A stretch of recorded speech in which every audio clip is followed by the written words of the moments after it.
Namaste everyone, welcome to YogaByShraddha. Today I am going to teach you how to do a Viparita Karani with the help of blocks. So why blocks?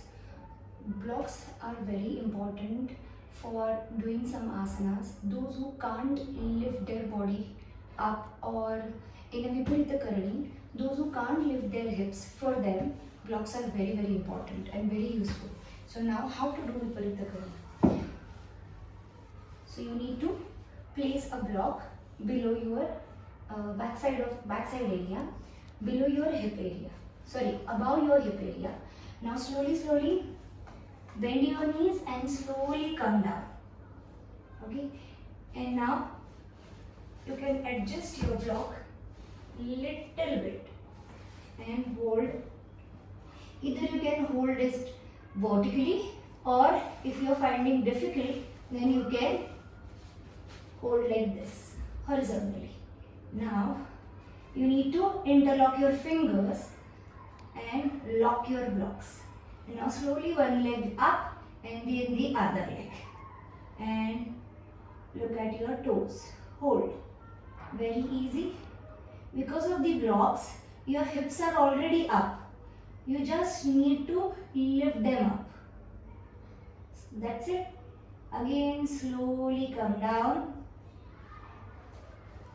and remove your blocks and relax in a Chakrasana. Now we will do Chakrasana. For Chakrasana, you need to bend your knees and take it near to your hips, as near as possible. Then you need to place your palm just above your shoulder. So both the shoulders, and there will be a gap between your fingers.